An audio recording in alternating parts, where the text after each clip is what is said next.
नमस्कार, आप देख रहे हैं जी न्यूज। आपके साथ हूं मैं रूबिका लियाकत। बहस के नंबर 1 शो ताल ठोक के में आप सभी का स्वागत है। आज से अमृतसर में हार्ट ऑफ एशिया सम्मेलन शुरू हो गया है। इस सम्मेलन का मुख्य मुद्दा है आतंकवाद। हैरानी इस बात की है कि इस कॉन्फ्रेंस में पाकिस्तान भी हिस्सा ले रहा है। पाकिस्तान ऐसा देश जिसे खुद भारत आतंकवाद की जननी कहता है। पाकिस्तान प्रायोजित आतंकवाद से सबसे ज्यादा कौन परेशान है? भारत। उसी आतंक के प्रायोजक पाकिस्तान के सरताज की भारत में अगवानी करने की तैयारी हो रही है। थोड़ी देर में पाकिस्तान के विदेश नीति सलाहकार सरताज अजीज भारत पहुंचने वाले हैं। हार्ट ऑफ एशिया सम्मेलन में मुद्दा अफगानिस्तान की सुरक्षा और आतंकवाद का है। दोहरा रही हूं, इस सम्मेलन में क्षेत्रीय काउंटर टेररिज्म फ्रेमवर्क पर मोहर लगनी है। लेकिन जब भारत लगातार ये कह रहा है कि आतंकवाद के खात्मे के बिना पाकिस्तान से कोई बात नहीं हो सकती, जब लगातार पाकिस्तान के भेजे आतंकी कश्मीर में हमला कर रहे हैं, हमारे सैनिक शहीद हो रहे हैं, ऐसे में भारत सार्क की तरह पाकिस्तान का बहिष्कार क्यों नहीं कर सकता? बल्कि पाकिस्तान के विदेश नीति सलाहकार को बाकायदा अंतर्राष्ट्रीय मंच दिया जा रहा है। क्यों? सरताज अजीज ऐसे मौके पर भारत में होंगे जब पाकिस्तान के नए सेना प्रमुख फिर भारत को कश्मीर मुद्दे पर धमकी दे रहे हैं कि और एलओसी पर सीज फायर तोड़ने का आरोप भारत पर ही लगाया जा रहा है। बाजवा ने यह भी कहा कि पाकिस्तान की सेना भारत को हर तरह से करारा जवाब देगी। ऐसे में जब पाकिस्तान की आतंकी सोच पे एक इंच का भी, एक नुक्ते का भी फर्क नहीं आया, तो भारत में पाकिस्तान के प्रतिनिधि का स्वागत क्यों होना चाहिए? भारत पाकिस्तान या जब भारत सार्क में पाकिस्तान का बहिष्कार करके कूटनीतिक जीत हासिल कर चुका है, तो भारत में ही होने वाले हार्ट ऑफ एशिया सम्मेलन में पाकिस्तान का बहिष्कार क्यों नहीं हो सकता? क्या केंद्र सरकार पाकिस्तान से निपटने की नीति पर कंफ्यूज्ड है और भारत के सीने पर आतंकी पंच मारने वाले पाकिस्तान को देश में ही इसलिए मंच मिल रहा है? ताल ठोक के इन सारे सवालों का जवाब हासिल करें अगले 1 घंटे में। उससे पहले ये छोटी सी रिपोर्ट।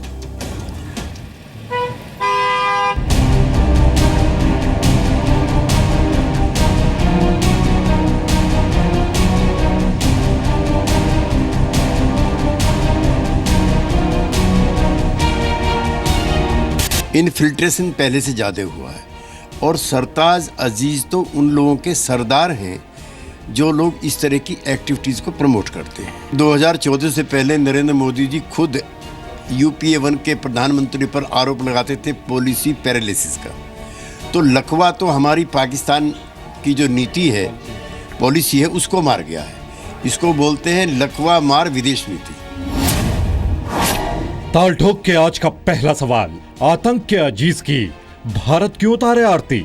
मोदी सरकार की कहीं भी स्पष्ट नीति पाकिस्तान को लेके नहीं है, जिसका बहुत बड़ा खामियाजा इस देश को भुगतना पड़ रहा है। एक तरफ हम पाकिस्तान के कलाकारों का तक यहाँ विरोध करते हैं, बॉयकॉट करते हैं, और दूसरी तरफ इतना सब कुछ होने के बाद, पठानकोट, उरी, नगरोटा सब कुछ होने के बाद आज मोदी सरकार ये स्पष्ट नहीं समझ पा रही कि उसे क्या करना है पाकिस्तान को लेके। ये अपने आप में दिखाता है कि इनकी विदेश नीति कितनी खोखली है।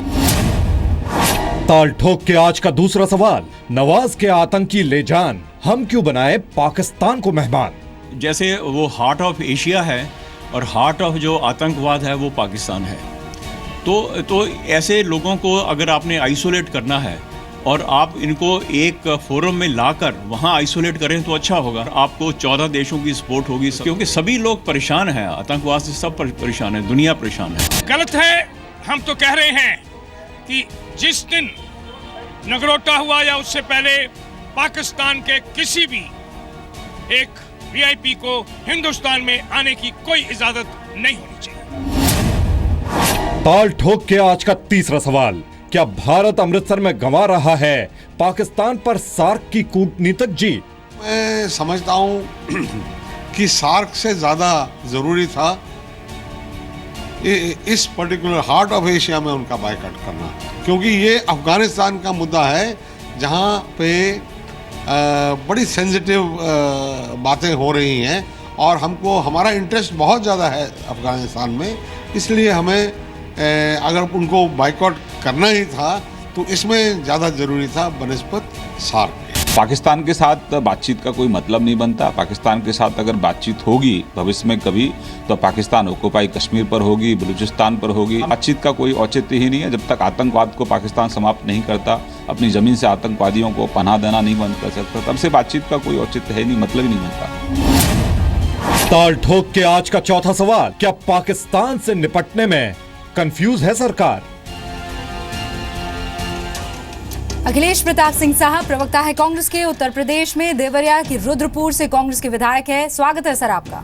प्रेम शुक्ला साहब प्रवक्ता है बीजेपी के, दोपहर सामना के एग्जीक्यूटिव एडिटर रह चुके हैं, टीवी चैनल्स पर बीजेपी का पक्ष रखते हैं। सर आपका भी बेहद स्वागत है। अशोक सज्जनहार साहब यहाँ स्टूडियो में मौजूद हैं, पूर्व राजनयिक है, कजाकिस्तान, स्वीडन और लातविया में राजदूत रह चुके हैं। सर स्वागत आपका। Major general retired GD Bakshi साहब रक्षा विशेषज्ञ के तौर पर हमारे साथ जुड़ गए हैं। Sir welcome.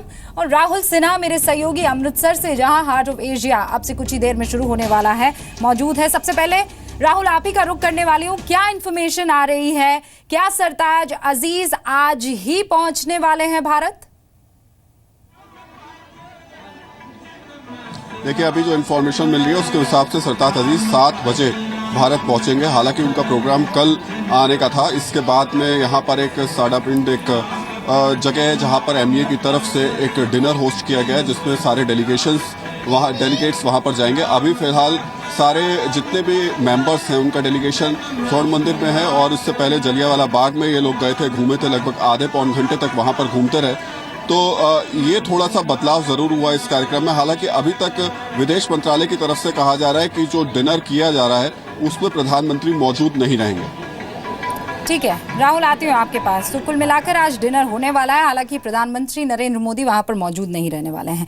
प्रेम शुक्ला साहब, क्या भारत पाकिस्तान को लेकर कंफ्यूज्ड है? वो विदेश नीति धुलमुल है, खोखली है, जिसमें हम कभी बहुत कोल्ड होते हैं और कभी बहुत हॉट होते हैं? बिल्कुल नहीं। भारत की विदेश नीति बहुत स्पष्ट है।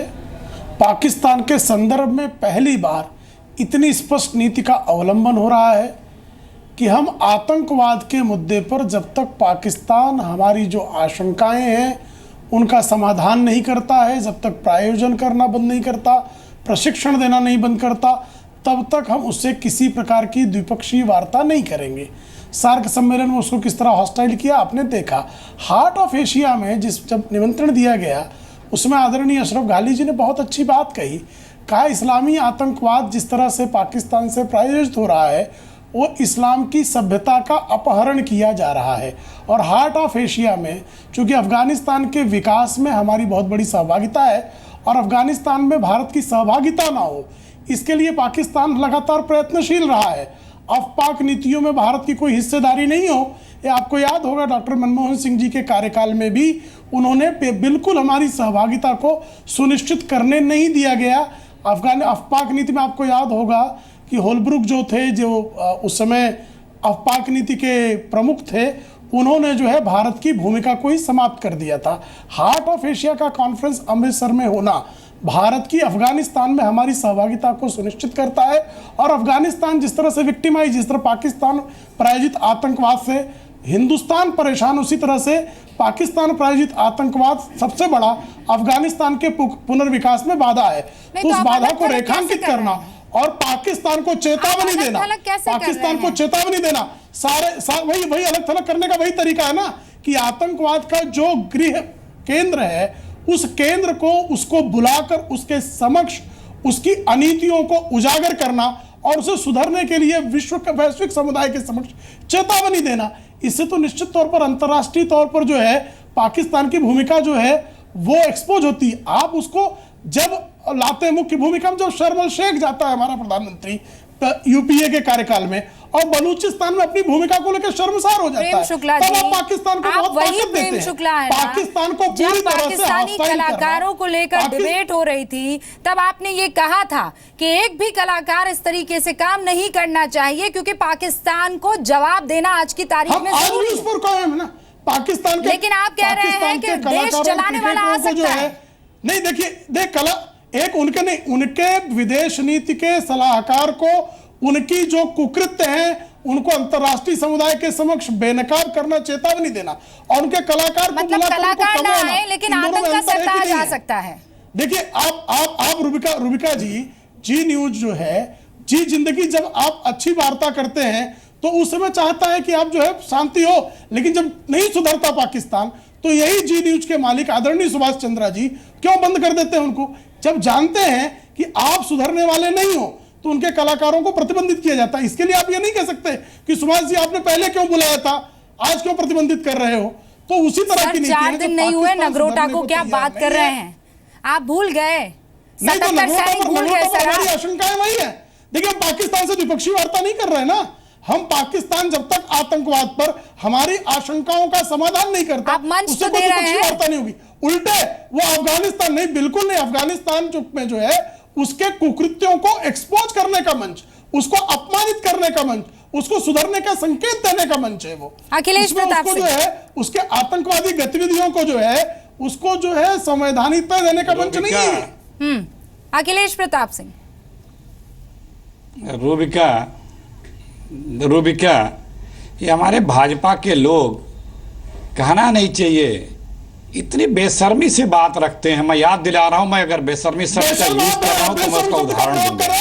अभी इन्होंने कहा, मैं उदाहरण दे रहा हूं, चीखिए मत, सुनिए। अरे सर कैसी भाषा का प्रयोग कर रहे हैं? बिल्कुल नहीं सर, शोभा नहीं देता है। प्रेम शुक्ला जी बिल्कुल नहीं, मैं ये बिल्कुल अलाउ नहीं करूंगी। नहीं शुक्ला साहब बिल्कुल नहीं, 1 सेकंड रुकिए, 1 सेकंड। प्रेम शुक्ला जी 1 सेकंड रुक जाइए, 1 सेकंड रुक जाइए।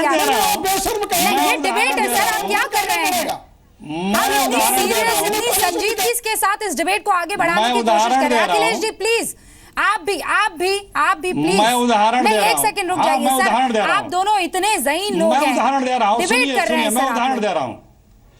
मैंने कोई अपशब्द नहीं कहा, मैं उदाहरण दे रहा हूं। इन्होंने कहा कि हम, आपके सवाल पे इन्होंने कहा कि हम उसको यहां बुला करके एक अंतर्राष्ट्रीय फोरम पे बेनकाब कर रहे हैं, इसलिए दुनिया के सामने उसको बुला रहे हैं।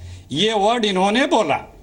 अब मैं उदाहरण दे रहा हूं कि कैसे जो शब्द मैंने प्रयोग किया, किस आधार पे किया, वो बता रहा हूं। यूएन में जब हमारी विदेश मंत्री आदरणीय सुषमा स्वराज जी भाषण देती हैं, जब वो भाषण जो पाकिस्तान 2 दिन पहले दिया था, उसने हिंदुस्तान का नाम ले लेकर के आतंकवाद प्रायोजित क्या क्या बोला था। आदरणीय विदेश मंत्री भारत की, वो एक बार भी पाकिस्तान का नाम नहीं लिया। इशारों में पड़ोसी राष्ट्र पाकिस्तान बोला। उसका पर प्रयोग एक मिनट ने दूसरा, आप मुझे रोकिएगा नहीं। देखिए कैसे उचित शब्दों का प्रयोग कर रहे हैं, देखिए कैसे अच्छे शब्दों का प्रयोग कर रहे हैं। नहीं करना चाहिए। Prem ji please, Prem ji please. मैं उदाहरण दूसरा गोवा मेरे बयान में कौन सा गलत शब्द प्रयोग किया मैंने? आप अगर गलत शब्द का प्रयोग करेंगे तो मैं गलत शब्द का प्रयोग करूंगा। ठीक है रूबिका, इनकी कमीनगी को मैं जाहिर करूंगा। नहीं प्रेम जी प्लीज, पहले बेशर्म शब्द वापस ले। नहीं है डिबेट इस तरीके से देश देख रहा है पूरा। प्लीज बेशर्म शब्द वापस ले। आप अपने फैक्ट्स रखिए, शब्द वापस ले। आप फैक्ट्स और फिगर्स पे बात करें। ये विनम्र विनती है। मैं डिबेट आगे ले जा रही हूँ। प्रेम जी मैं डिबेट आगे ले जा रही हूँ। अखिलेश जी प्लीज वापस ले। अखिलेश नहीं, रुक गया, मुझे बात रखने दो पूरी। नहीं, मैं जब बात रखने दीजिए, मुझे दीजिए जवाब। आपकी हरामपंथी का जो है यहाँ पर प्रेम जी प्लीज,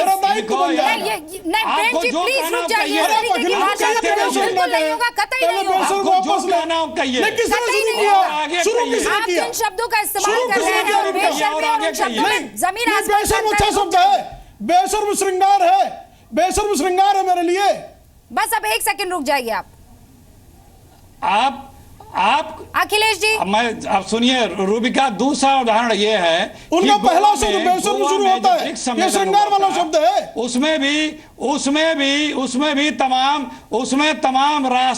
तमाम राष्ट्राध्यक्ष आए थे रूबिका, गोवा में। शर्म शेख में जो बेशर्मी की, उसका जवाब दीजिए। भी जो उन्होंने अजमेर में जिस तरह से आपने सिवैयां खिलाई, उसका जवाब दीजिए। बोले जो उन्होंने नाम न्यूयॉर्क में जिस तरह से आपने चरण चाटन किया, या जो ज्वाइंट स्टेटमेंट जारी हुआ, उन दोनों तीनों जिस तरह से प्रियंका गांधी क्रिकेट देखने गई, जरा जवाब तीनों दीजिए जगहों पे पाकिस्तान का नाम नहीं लिया।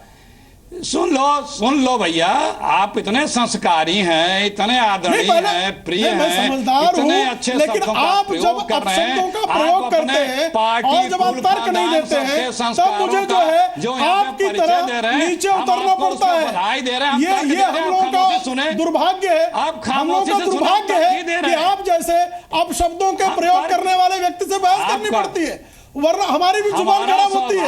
आप जैसे कम जरफों से बात करके हमारी जुबान खराब होती है। ये देश का दुर्भाग्य है कि कांग्रेस जैसी पार्टी और अखिलेश जैसा प्रवक्ता है। मैंने आपको पूरा मौका दिया, मुझे लगता है अब आप दोनों का गुस्सा खत्म हो गया होगा। अब मैं आगे बढ़ना चाहती हूँ सर, अब मैं आगे बढ़ना चाहती हूँ, मौका दे दिया। आप दोनों ने एक दूसरे के खिलाफ जो बातें करनी थी नहीं रूबिका, नहीं फिर मैं नहीं बैठूंगा। रूबिका, ये बात नहीं होगी कि पूरे टाइम मुझे कोई डिस्टर्ब करे, नहीं ये चालाकी नहीं चलेगी कि मुझे डिस्टर्ब करते रहे और मेरा समय किल कर दें। ये स्ट्रेटेजी मैं नहीं चलने दूंगा, ये स्ट्रेटेजी नहीं चलेगी। या तो उन्हें म्यूट कराइए, मैं अपनी बात रखूंगा। आप अपनी स्टैंड मैं कभी किसी को डिस्टर्ब, जिसको जो बोलना हो अपना अवसर आए बोले। आपको पूरा मौका दिया गया था, आपने पूरी बात रखी। अब आप सुनिए, अब आप सुन लीजिए एक सेकंड, अब रुक जाइए। मैं तथ्यों और आधार पे बात करता हूँ। रूबिका देखो, 2-3 उदाहरण दूंगा मैं। देखो 2 उदाहरण दिया मैंने, क्या किया था आपने? दूसरा दिया, तीसरा उदाहरण आप बोलिएगा, जब अवसर है तो बोलिएगा, जब अवसर है तो बोलिएगा, मैं सुनूंगा। शुक्ला जी अधीर ना हो। तीसरा उदाहरण ये है, जवाब देना पड़ता है ना। जब एक आतंकवादी हमला हुआ था और उसके बाद आपका स्वागत है, आपका सुन लीजिए, समझिए। प्रेम शुक्ला जी, आप सब्र के साथ सुन लीजिएगा, मुझे अब डिबेट को आगे बढ़ाना है। अखिलेश जी जल्दी से अपनी बात कम शब्दों में पूरी कीजिए, मेरे 2 और मेहमान। तीसरा ये, हाँ मैं करा रहा हूं। तीसरा यह है कि जब हुर्रियत से वार्ता के कारण आपने विदेश स्तरीय सचिव का एक अपना जो वार्तालाप था, बायोलॉजिकल डिस्कशन था, वो कैंसिल किया था। 3 या 4 बार बीजेपी बोल चुकी है कि जब तक ये अब आतंकवाद नहीं रुकेगा हम वार्ता नहीं करेंगे, बातचीत नहीं करेंगे। लेकिन मतलब भी समझते हैं क्या? जरा इनसे पूछिए। करते हैं, चले भी जाते हैं। Rubika, heart of Asia conference का मतलब भी समझते हैं क्या? जाके पैर भी छू हार्ट ऑफ एशिया कॉन्फ्रेंस क्या, उसका मतलब भी समझते हैं क्या? अभी इन्होंने कहा, अरे भाई कुछ तो संस्कारी बनो भाई, कुछ तो संस्कारी। हार्ट ऑफ एशिया, मैं आपके संस्कारों को आहूत करके आपसे प्रश्न पूछता हूं।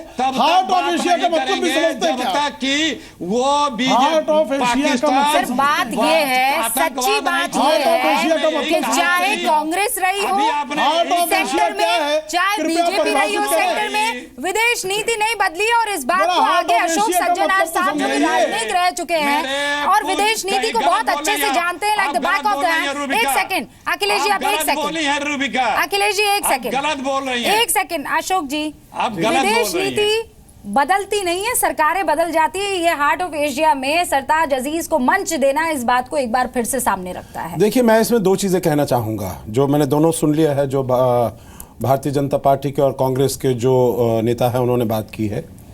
एक तो इस वक्त, इस समय जब सरताज अजीज अमृतसर में आएंगे, उनसे द्विपक्षीय वार्ता नहीं होगी। ये बात 2 दिन पहले भी कही गई थी और अभी भी विदेश मंत्रालय ने कहा है जो द्विपक्षीय वार्ता नहीं होगी। मैं इसको बहुत मैं एक आम आदमी के हिसाब से समझना चाहती हूँ। मैंने घर में अपने एक कॉन्फ्रेंस बुलाई है, गेट टुगेदर बुलाया है।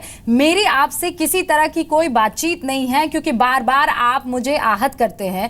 मैं आपको पार्टी में बुलाऊंगी, गेट टुगेदर में बुलाऊंगी, पर मैं आपसे बात नहीं करूंगी। इसके क्या माने हैं? रूबिका जी, ये भारत ने नहीं बुलाया है, ये कॉन्फ्रेंस है, इसीलिए इसको heart of Asia Istanbul process कहते हैं। ये टर्की में इस्तांबुल ने शुरू किया, इसके 14 मेंबर कंट्रीज हैं और ये बार बार हर देश में होता है।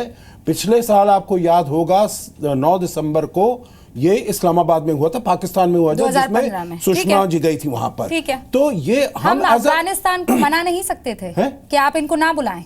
अफगानिस्तान के ऊपर का बहिष्कार कर सकते हैं। नहीं, अफगानिस्तान के ऊपर रूबिका जी ये मयस्सर नहीं है। ये जब ऐसी इंटरनेशनल मल्टीलैटरल मीटिंग्स जब होती हैं तो हर एक को बुलाया जाता है। अब देखिए, यूनाइटेड नेशंस में इतने सालों तक क्यूबा और अमेरिका के रिश्ते नहीं थे। सर सार्क भी तो बायलैटरल नहीं था। नहीं कोई बात नहीं, परंतु सार्क हमारे साउथ एशिया की चीज। और दूसरी चीज मैं आपको बताना चाहूंगा इसके साथ, अगर आप मुझे इजाजत दें, मैं थोड़ा आगे ले जाना चाहूंगा।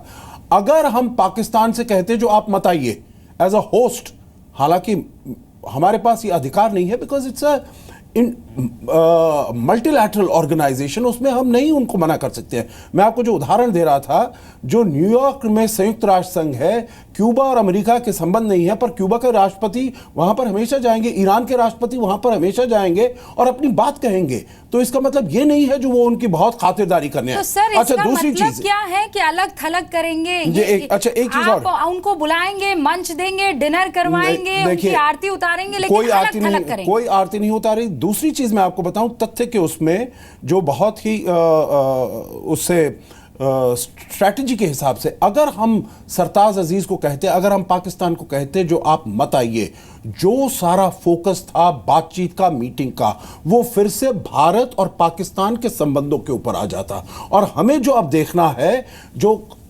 अफगानिस्तान में कैसे शांति हो, कैसे स्थिरता हो, कैसे आतंकवाद के विरुद्ध काम हो सके, वो हमारे लिए भी इतना जरूरी है।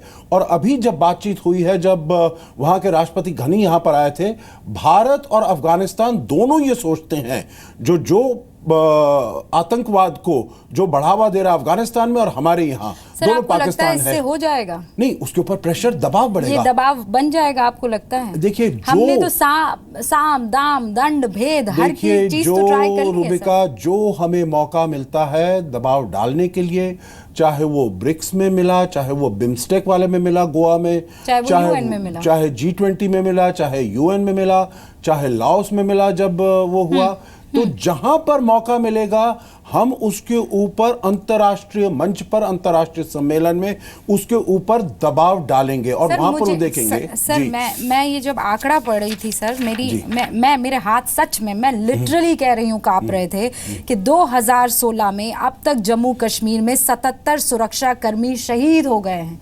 सर मुझे उनका वो परिवार याद आ रहा है। जनरल बख्शी, मैं इस डिबेट में अब आपको लाना चाहूंगी।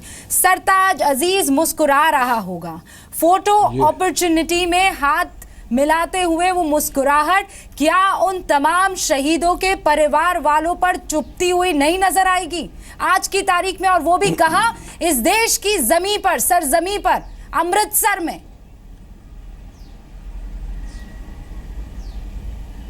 देखिए, मेरा एज अ मिलिट्री वेटरन ये मानना है कि अभी 2 दिन पहले ये जो है नगरोटा का वारदात हुआ है, एक बहुत गंभीर एस्केलेशन हुई है, जिसमें पाकिस्तान ने अपने टेररिस्ट भेजकर हमारी बहुत सेंसिटिव कोर हेडक्वार्टर के पास वार किया है। 7 हमारे जवान, अफसर जवान जो है उसमें शहीद हुए हैं। हॉस्टेज क्राइसिस करने की कोशिश करी उन्होंने और हमारा काफ़ी नुकसान हुआ है। इस नुकसान के चलते हमको नवाज शरीफ, हमको ये सरताज अजीज साहब को कह देना चाहिए था कि हम इस वक्त जो है शोक मना रहे हैं। आपके जो एम्बेसडर साहब अगर आके कॉन्फ्रेंस में बैठना चाहते हैं तो बैठ सकते हैं। हमको कोई ज़रूरत नहीं थी इनको बुलाने की इस वक्त, क्योंकि हमको अपना थूका चाटना नहीं चाहिए। अगर हमने कहा है कि terrorism is not the new normal, then why are you making it normal? अभी तक क्यों पलटवार नहीं हुआ है सीमा रेखा पे? अभी तक जो हमारे साथ जो शहीद हुए हैं उनके बदले के लिए हमारी तोपों ने क्यों नहीं वार किया? क्यों नहीं पाकिस्तान में लाशें टपकी? क्यों बाजवा साहब वहां से हमको दूसरी गीदड़ भभकी दे रहे हैं? वो लहे वहां पे बन के। देखिए, बात ऐसी है कि इस देश में प्रॉब्लम यह है कि चाहे बीजेपी हो चाहे कांग्रेस हो, हमारी एक बहुत भारी द्विपक्षीय ब्रिगेड है, ये कैंडल लाइट वाली, ये मोमबत्ती ब्रिगेड जो है ना, जो जाके अटारी वाघा बॉर्डर पे और हमारे इंडिया जो अपना गेटवे ऑफ इंडिया पे जाके ये मोमबत्तियां जलाने वाले जो लोग हैं, इनसे सहा नहीं जाता कि पाकिस्तान से वारदात बंद हो जाए, क्योंकि इनकी ट्रैक टू डिप्लोमेसी में ये जो शैंपेन फ्री की ये पाड़ते हैं ना, ये सब बंद हो गया है और इनको बड़ी तकलीफ हो रही है। ये लोग कोई ना कोई बहाना ढूंढ रहे हैं, कोई ना कोई आशा की किरण जगाने की कोशिश कर रहे हैं कि पाकिस्तान से वारदात का सिलसिला फिर शुरू हो जाए। ये मैं समझता हूं हमको बहुत जोर से इसके ऊपर आना चाहिए कि जब तक पाकिस्तान टेररिज्म बंद नहीं करेगा, there is no question of talks, there is no question of this thing. केवल तोपें बंदूकें बात करेंगी उसके जवाब में, केवल तोपें बंदूक। क्यों हमारे 7 बंदों का अभी तक बदला नहीं लिया गया है? उनके ऊपर पड़ना चाहिए वार। हम थूका चाट नहीं सकते। Terrorism is not the new normal. नया नॉर्मल होगा सर्जिकल स्ट्राइक और फायर असॉल्ट। मैं उसी पॉइंट पर और अगर उसको समझ नहीं आती तो दर्जे हरारत बढ़ाइए। सर ये वही पाकिस्तान है जिस पर सर्जिकल स्ट्राइक हुई और उसके बाद से हमारे 26 सुरक्षा कर्मी एक बार फिर शहीद हो गए हैं। सर्जिकल स्ट्राइक के बाद ये तो दंड से भी नहीं मान रहा है। आपकी इन बातों का जवाब देना चाह रहे हैं अशोक सज्जनार साहब। मैं एक सेकंड उनको लाऊं फिर आपके पास आती हूं। देखिए, मैं जवाब नहीं देना चाहता। मैं तो जनरल बख्शी साहब बहुत मेरे अच्छे अभिन्न प्रिय मित्र हैं। मैं उनका बहुत आदर करता हूं। एक सेकंड आती हूं मैं। हाँ। कल भी उनसे मुलाकात हुई और मैं बहुत आदर करता हूं और जो वो कहते हैं मैं बिल्कुल उनसे सहमत हूं। खाली एक चीज मैं इसमें कहना चाहूंगा, जो 2 चीजें हैं, एक ये जो मल्टीलैटरल मीटिंग है उसको आप अलग रखिए, और जो दूसरा हमने उनको जवाब देना है, और वो उसके बाद भी, उरी के बाद भी हमारे जो सेना के प्रमुख हैं वहां पर उन्होंने कहा था जो हम इसका जवाब देंगे at a place and timing of our choice. और जनरल बख्शी साहब तो इतने वरिष्ठ अधिकारी हैं, इतने सीनियर पोजीशंस में उन्होंने इतनी कार्यभार किया है, इतने रिस्पॉन्सिबिलिटी से किया है, तो मेरे विचार से जनता के कहने पर आर्मी को एक्ट नहीं करना चाहिए। आर्मी तभी एक्ट करेगी, तभी उसका जवाब देगी जबकि वो देखती है जो हम इसका मुकम्मल इसका जवाब देंगे। क्योंकि उरी के बाद भी 18 सितंबर को हुआ, 29 को आपका सर्जिकल स्ट्राइक हुआ। दूसरी चीज, जब सर्जिकल स्ट्राइक हुई थी साहब, तो तब ये किसी ने नहीं कहा था और ना ही माना था, और मेरे ख्याल से जनरल बख्शी साहब भी इससे बिल्कुल वाकिफ होंगे, जो एक सर्जिकल स्ट्राइक के बाद सारा आतंकवाद खत्म हो जाएगा। बिल्कुल नहीं। सबने ये कहा था जो अब उनकी तरफ से हमले और बढ़ेंगे, जिसके लिए हमें सचेत रहना चाहिए, जिसके लिए हमें चौकन्ना रहना चाहिए। और अभी हमको देखना है जो अगर तो हम डील कैसे कर रहे हैं, मैं यही तो सर बहुत सिंपल लैंग्वेज में समझना चाह रही हूँ। क्या कि दोनों तरफ पैरेलली चलो, कि बॉर्डर पर जो काम होता है वो होता है। द्विपक्षीय वार्ता नहीं हो रही है, यही मैं कह रहा हूं। ठीक है। हाँ, अखिलेश प्रताप सिंह आप अपनी बात रखिए। देखिए अभी हमारे जो सम्मानित अतिथि बैठे हुए हैं, जिन एक्सपर्ट विदेश वाले हमारे पूर्व राजनयिक, उन्होंने 2 महत्वपूर्ण बातें कही। पहली बात उन्होंने कही कि ये द्विपक्षीय वार्ता नहीं हो रही और सरकार इनको नहीं बुला रहा है। ये कौन सा आर्गूमेंट है? क्या जिन कलाकारों को पूरी बीजेपी या पूरा देश या पूरा सब लोग रोक रहे थे, उनसे क्या वार्ता करने के लिए बुलाया जा रहा था क्या उन्हें? और उनसे क्या सरकार उन्हें बुला रही थी? अगर ये आर्गूमेंट है तो इसी आर्गूमेंट पे फिर वो रोके जा रहे थे और हर कोई इस पक्ष में था कि ना आने दिया जाए। तो ये डबल स्टैंडर्ड, डबल तरीके सुविधा की जो आर्गूमेंट्स हैं वो नहीं चलेगा। ये विदेश नीति है, कूटनीति है। ये अपने हिसाब से नहीं कि हम जो कर ले रहे हैं हम कर ले रहे हैं तो बहुत अच्छा इस कारण से कर ले रहे हैं। और आप मुझे ये क्लियर कर दीजिए, तो इस कारण से क्या सरताज अजीज को ये मंच देना चाहिए था या नहीं देना चाहिए था? जब सरकार ने यह निर्णय लिया कि हम किसी भी तरह के लोगों को न बुलाएंगे, न वार्ता करेंगे, न ऐसा अवसर देंगे, तो फिर मंच नहीं देना चाहिए। सरकार का ही जिम्मा बनता है और सरकार के लोगों ने ये बयान दिए हैं, अभी यहाँ पे भी दिया गया है बयान। तो हम बार बार यही तो कह रहे हैं। आपकी ही पार्टी के कुछ वरिष्ठ नेता तो कह रहे हैं कि नहीं, यही तरीका है कि आप पाकिस्तान को टेबल पर ला सकते हैं, बातचीत जरूरी है, चाहे वो पी चिदम्बरम हो, चाहे वो मीम अफजल साहब हो, आप फिर मणिशंकर अय्यर हो। भाई आप दोनों चीज क्यों मिक्स कर रही हैं? आप क्यों दोनों चीजों को मिक्स कर रही हैं? आपके हाथ में विदेश नीति है, आपके साथ हम खड़े हैं, आप स्टैंड जो लीजिए। आप अपने स्टैंड में परिवर्तन बार बार करते हैं। हमने जनरल बख्शी ने कहा, उस बात से काफी अंश तक हम सहमत हैं। हमने वार्ता नहीं की थी, कई सालों वार्ता नहीं की, जब तक आतंकवाद नहीं होगा। आप ओथ लेते ही आपने बुलाया, हमने कहा चलो ठीक है, एक नए प्रधानमंत्री ओथ ले रहे हैं, अपने नए तरीके से कुछ कदम बढ़ाएंगे, हो सकता है पाकिस्तान सुधरे। लेकिन उसके बाद 3-4 कलैया खाया गया और यू टर्न 4-5 हमारे माननीय प्रधानमंत्री जी ने भी लिया। ये झोला छाप विदेश नीति से और देश नहीं चलता है।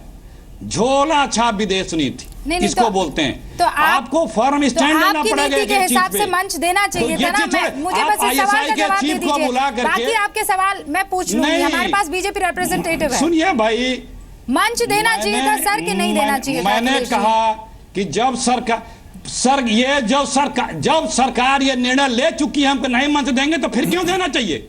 आप अपनी बात बताइए ना, कांग्रेस क्या पक्ष रखती है? पे जब तक नहीं उतरेंगे, अरे हम तो सरकार के साथ हैं, हम अच्छा। सरकार के साथ हैं, विदेश नीति और हमारे संप्रभुता की नीति पे तो हम सरकार के साथ हैं। ठीक है, आप सरकार के साथ, बहुत बढ़िया सर, ठीक है, बस मुझे ये समझना था। हम तो प्रेम सरकार शुक्ला के जी। साथ रहते हैं। हाँ, प्रेम शुक्ला जी, कलाकारों के साथ डील करना थोड़ा आसान था, इसीलिए आपने कलाकारों पर ये मोर्चा निकाल दिया। हुक्मरानों के साथ आप ऐसा डील नहीं कर पाए, सीधा सीधा आरोप आपकी तरफ।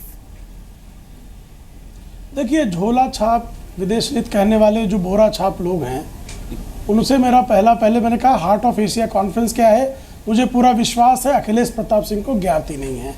हमारे जो इस पैनल में बैठे हुए राजनयिक विशेषज्ञ, उन्होंने बहुत अच्छे शब्दों में बताया कि हार्ट ऑफ एशिया कॉन्फ्रेंस उसी तरह से है और उसमें उसी तरह से बुलाया गया पाकिस्तान, जैसे क्यूबा न्यूयॉर्क में बुलाया जाता रहा है। तो मल्टीलेटरल एक कॉन्फ्रेंस, इसका बायलेटरल कोई लेन देन नहीं है। कृपया इसको समझने का प्रयास करें। हम बख्शी जी की जो आशंकाएं हैं उसके प्रति भी हमारा वो जो कह रहे हैं वो सही कह रहे हैं। हमारी सैन्य नीति ये होनी चाहिए कि वहां से हमला हुआ तो हम ईंट का जवाब पत्थर से देंगे।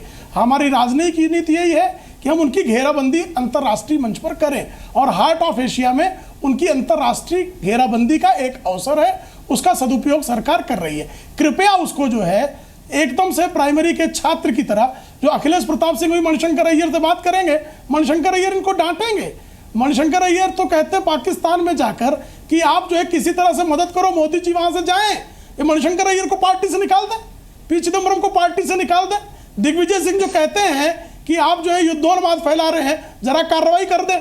तो टेलीविजन पर अखिलेश प्रताप सिंह एक बात करते हैं और जो कांग्रेस की कार्य समिति के सदस्य हैं, जो उनकी नीति निर्धारक जो इकाई है उसके सदस्य जो हैं, वो बारंबार मोमबत्ती जला के खड़े रहते हैं। तो ये मोमबत्ती जलाना चाहते हैं कि मशाल, पहले स्पष्ट कर दें। और ये कृपया जो है बायलेटरल रिश्तों को और मल्टीलेटरल रिश्ते जो हैं उनके अंतर को समझने की कोशिश करें। हार्ट ऑफ एशिया कॉन्फ्रेंस क्या है, मैं आपको विश्वास से कहता हूं, अगर 10 लाइन में हार्ट ऑफ एशिया कॉन्फ्रेंस बता दें अखिलेश प्रताप सिंह, तो मुझे लग जाएगा कि ये सही पैनलिस्ट है। प्रेम शुक्ला जी, अभी बात चल रही है पाकिस्तान प्रायोजित आतंकियों को देश से बाहर निकालने। हार्ट ऑफ एशिया कॉन्फ्रेंस की बात है ना। एक सेकंड सर, यहाँ हार्ट ऑफ एशिया कॉन्फ्रेंस क्या है? कोई एग्जाम नहीं चल रहा है। सिर्फ हार्ट ऑफ एशिया कॉन्फ्रेंस क्या है, सिर्फ इस बारे में बता दो तो मुझे बड़ी प्रसन्नता होगी कि भाई मैंने एक विद्वान व्यक्ति से बात कर। आप दोनों अगर ज्ञान देना चाहते तो विदेश नीति पर दीजिएगा। रूबिका एक अनुरोध है, रूबिका एक सेकेंड। मुझे अच्छा लगेगा कि एक विद्वान से मेरा जो है मेरा भ्रम दूर हो जाएगा। हार्ट ऑफ एशिया कॉन्फ्रेंस जो है वो सचमुच क्या है, heart of Asia conference Istanbul, ये प्रोसेस क्या है, कृपा करके बता दीजिए, मुझे अच्छा लगेगा। नहीं, आप बोलना सीख लेंगे तो मैं सुनना सीख लूंगा। बदतमीज आदमी जो है उसका सुनना जरा कठिन होता है। फिर एक बार डिबेट को इस लेवल पर मत लाइए। एक सेकंड रुकिए, आपने सवाल पूछा, जवाब उनकी तरफ मैं ले जा रही, रुकिए। हाँ, जवाब दीजिए, लेकिन पॉइंटेड जवाब, शुक्ला जी, सीधा जवाब। शुक्ला जी, अरे यार सुन लो, सीधा जवाब ना सीखो। हमसे सीधा जवाब, चीज पे बहस कर, किसी भी चीज पे बहस कर सकते हो। स्पेस से लगाए, न्यूक्लियर टेक्नोलॉजी से लगाए, रामायण से लगाए, ये जो इस्तांबुल 2 नवंबर 11 से शुरू हुआ है, सिर्फ हार्ट ऑफ एशिया कॉन्फ्रेंस से यहाँ से लेकर के यही बता रहा हूँ। इस्तांबुल का कोई जी के इस्तांबुल की कॉम्पिटिशन नहीं है सर। सवाल पूछे और दूसरे का जवाब नहीं पता। नहीं सर, अरे अखिलेश जी बस रुक जाइए एक सेकंड। आपको पता है, बहुत बढ़िया बात है। मुझे इस बहस में आगे नहीं जाना। जीडी बख्शी साहब, जीडी बख्शी साहब दे दिया, इनको पता नहीं 2 नवंबर 11 क्या इसी बात का कहीं ना कहीं फायदा जो है ये तमाम आतंकवादी या ये पाकिस्तान जो आतंकवाद को प्रायोजित कर रहा है उठा कर ले चले जाते हैं। ये कंफ्यूजन, ये स्टेट ऑफ कंफ्यूजन तुम्हें पता नहीं है, ये पैनलिस्ट समझ गए हैं। अखिलेश जी जरा फौजियों को भी कुछ कह लेने दीजिए। अखिलेश जी नहीं पता होगा तो क्या पता है? अखिलेश जी, क्या हम फौजी भी कुछ कह सकते हैं आपकी अनुमति से? बख्शी आपसे मुखातिब है। अखिलेश जी सुन लीजिए एक सेकंड, एक फौजी को भी अपनी बात रखने का मौका दीजिए। सिर्फ उनको बॉर्डर पर खड़ा रखेंगे कब तक? सुन लीजिए आप दोनों। बिल्कुल, बहुत बहुत धन्यवाद रूबिका बिटिया। देखिए, सबसे पहले तो मैं अशोक सज्जनार साहब की बहुत इज्जत करता हूं, हमारे विचार काफ़ी मेल खाते हैं। मैं सिर्फ कह रहा था, और ये इशारा किसी व्यक्तिगत किसी की तरफ नहीं है, मैं केवल ये कह रहा था कि हमारे देश में एक मानसिकता है ऑफ क्लचिंग एट स्ट्रॉज। जहां तक पाकिस्तान का सवाल है, हर तिनके का सहारा लेने को हमारा एक तबका है जो तैयार हो जाता है। ये पीसनिक्स का तबका है, ये कैंडल लाइट ब्रिगेड वाले लेफ्टिस्ट लिबरल्स का तबका है, जो कि पाकिस्तान से सिवाय डायलॉग के दूसरा विकल्प है नहीं, ये कहना चाहता है। देखिए, अभी बातचीत हुई थी कि ये सरताज अजीज आ रहे हैं, इनको रोशनी की किरण दिखी कि शायद फिर बातचीत शुरू हो जाए, शायद हमारे ट्रैक 2 वाले, उसमें हमारे काफ़ी जर्नैल भी शामिल हैं वैसे, वो ट्रैक 2 वाले वहाँ फिर वो थाईलैंड में जाके वो अपनी शैंपेन पीनी शुरू कर दें पाकिस्तानी जर्नैलों के साथ, या किन के साथ भी मैं नहीं जानता। लेकिन बात ये है, एक हमको ऐसा लग रहा है जैसे कि हम स्ट्रॉज पे क्लच कर रहे हैं, जैसे कि हम शांति के बारे में बड़े आतुर हो गए हैं। ये हमको इंप्रेशन नहीं देना चाहिए वीकनेस का। एक देखिए, मीडिया में अटकलें लगाई कि जनरल बाजवा जो हैं वो जनरल बिक्रम सिंह के ब्रिगेड कमांडर थे यूएन मिशन में, और उन दोनों की बड़ी शायद जान पहचान है, शायद इससे दोस्ताना याराना फिर हो जाएगा। क्या महज बकवास है। वही जनरल बाजवा आज आपको गिरड़ भभकी दे रहा है। तो कहाँ रही आपकी ये उम्मीद की किरण? क्यों आपने ये उम्मीद जगाई बेफालतू? क्यों आपने इसके लिए हमारा जो नगरोटा का रिएक्शन डिले किया? नहीं, आप क्या उम्मीद कर रहे थे? आपको कख नहीं मिलना। मैं आपको दावे से बोल सकता हूं, क्योंकि पाकिस्तान से लड़ चुका हूं 37 साल। जब तक आप ठोस दांत नहीं तोड़ेंगे तो आपकी निजात नहीं होगी। सर्जिकल स्ट्राइक इसलिए की गई कि वो एक वार्निंग सिग्नल था पाकिस्तान को कि हमारे सब्र का बांध टूट चुका है, अब वन वे ट्रैफिक नहीं होगा। नियंत्रण रेखा के पार की आप ही आके वार करते रहे, अब पलटवार होंगे। लेकिन ये निष्कर्ष किसने निकाला कि फर्स्ट एंड लास्ट स्ट्राइक, 30 साल तक छुट्टी? बकवास। ये इतनी आसानी से पाकिस्तान मान जाएगा?